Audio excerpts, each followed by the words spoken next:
On this episode, we'll be talking about PCR, the polymerase chain reaction. In a graph, a PCR looks something like this, where you have the initial step called denaturation, the second step called annealing, and then the third and final step called extension. In denaturation, heat is used to break apart the 2 or 3 hydrogen bonds that are in between the adenine and thymine, or the guanine and the cytosine. So when you apply the heat, one strand breaks into 2. In the annealing stage, your primers bind to the open regions of the DNA to initiate the next stage, which is extension. DNA polymerase attaches to the annealed primer and incorporates free nucleotides to extend out in either direction, either forward or reverse, relative to the start site.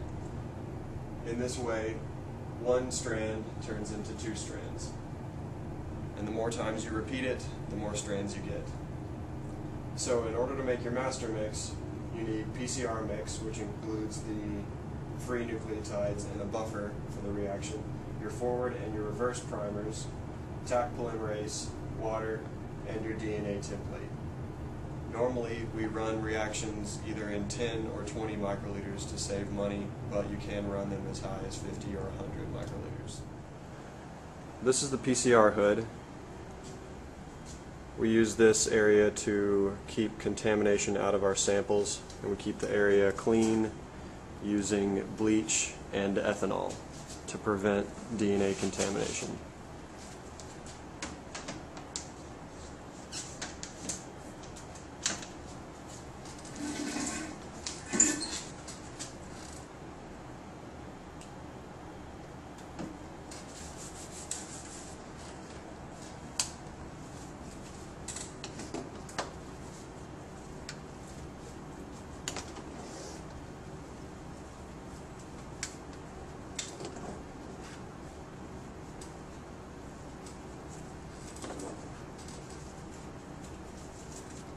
Now you're ready to run a real-time PCR.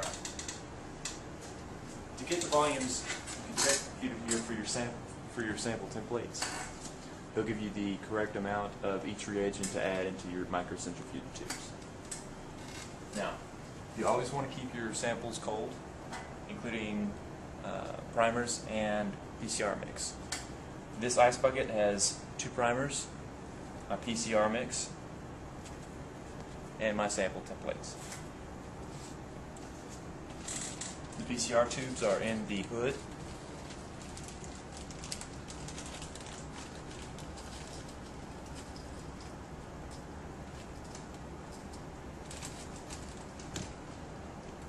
Get out the right amount of MCTs for each sample.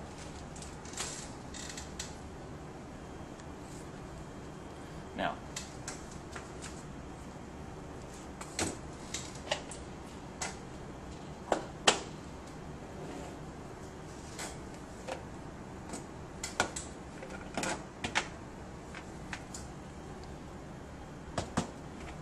add the correct amount of each primer.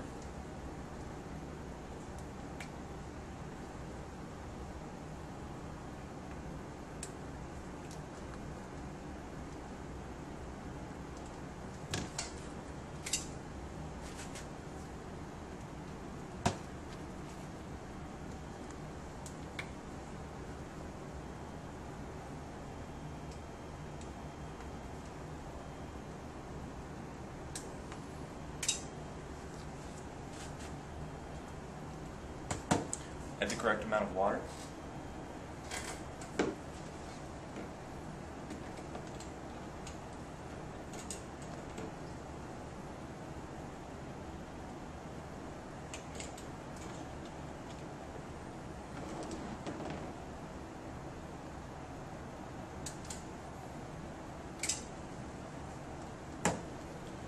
Add your super mix.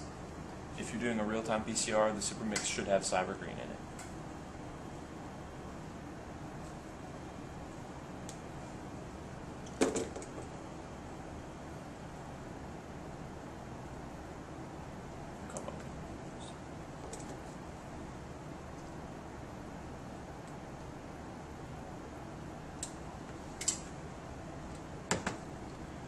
add your sample.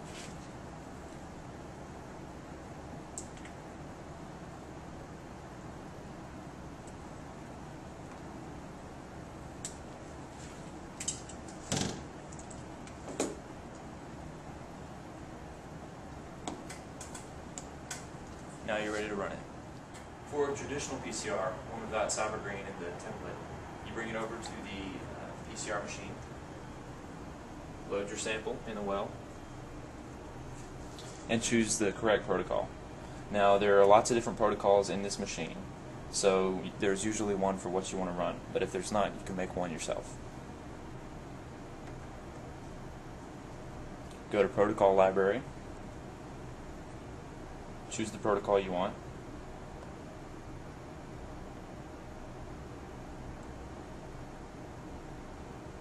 and hit enter. Now first you want to view protocol. Make sure it runs how you want it to.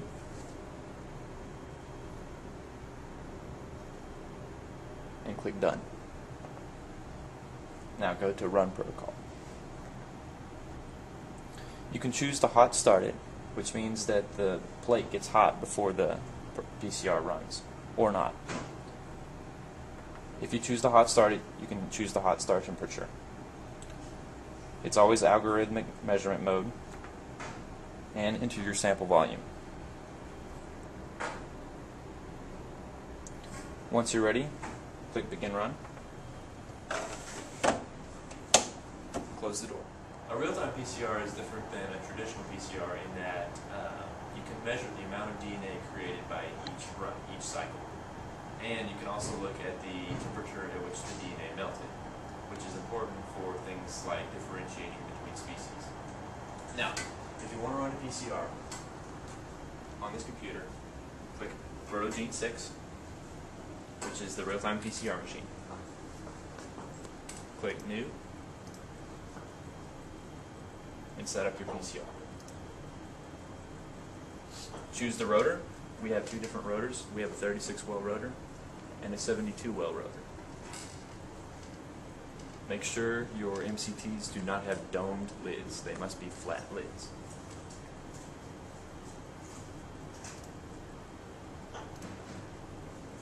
Now, you also need negative controls if you're running a real-time PCR, so make sure you load those as well.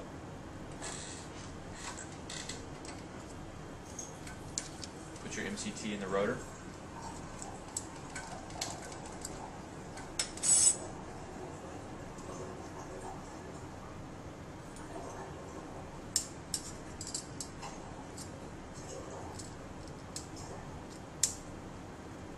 And put the rotor in the PCR machine.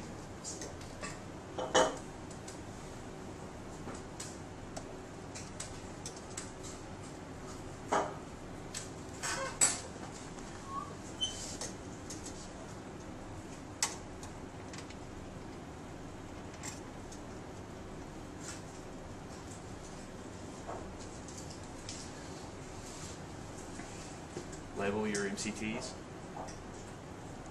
and click Next.